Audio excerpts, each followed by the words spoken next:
Hey, how are you guys? 'Cause I'm terrible. Like this is it's awful. Like I feel like felt like shit for the past 2 weeks. But I'm gonna try to do my best. I'm gonna try.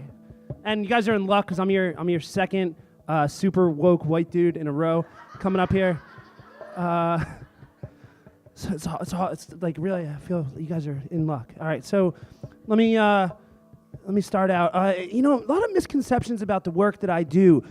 I'm not just an educator. I'm also like a counselor and a psychotherapist, even a father figure. So in my line of work as a part-time Uber driver, I try to do my best to bring people together. No, I did teach for 10 years. I taught 6th grade for 10 years. And kids are kids and they're great. I liked it, but I wanted to reevaluate my life choices. You could say like, well, it was a questionable life choice, Steve, to make your primary source of income driving for Uber. But I like teaching 6th grade. I just wanted to try something else and think, where is my life going? So I set this year up to do that, and it just so happened that after one day of teaching, this guy at this all-girls school in North Philadelphia called Little Flower. Do you guys know Little Flower? It's an all-girls school, all right?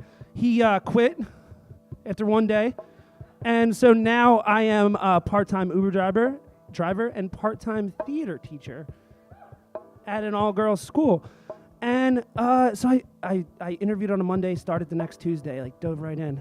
And like they're great. The kids are great. I love it. Like I've had so much fun.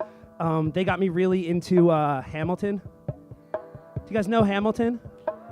So like they like appreciate my bad jokes. Like they should have called it Dance Dance Revolution.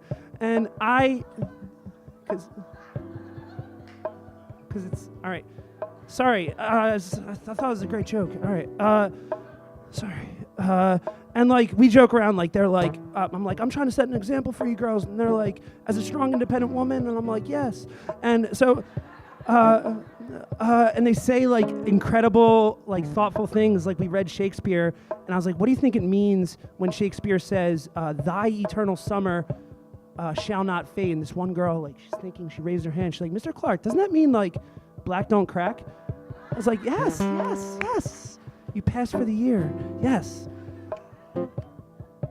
So like the year was going great. Then Trump got elected, and it's terrible. And like I was upset. I was crying. Like I didn't think there was any way it would happen. But I try to not bring politics into the classroom because I think kids are kids, and I think there's going to be kids who have family members who support different people. So I came in and I was ready to teach, but there were a lot of kids in the class who were shook up. This is a junior and senior class.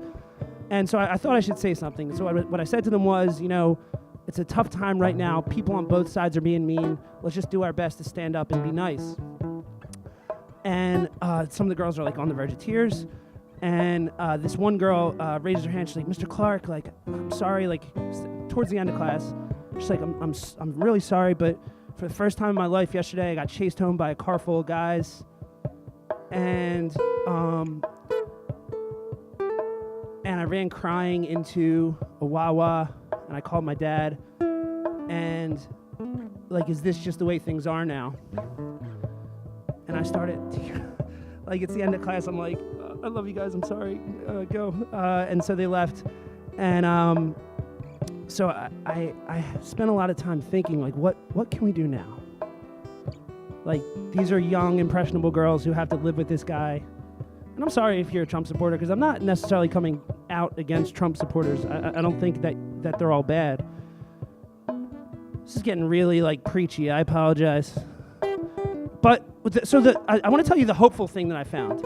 The positive thing, and the thing that I want to go forward with here, it's like a shitty time, and I still feel really shitty, as many of us do. But I think we found out last Tuesday that Trump is a lot like the Philadelphia Parking Authority, in that like most Philadelphians cannot stand him. Like most Philadelphians hate the PPA. We also found out in the election most of them hate Trump. So I think that going forward, I'm white. I'm tall, and though my voice is a little high-pitched, I'm a man.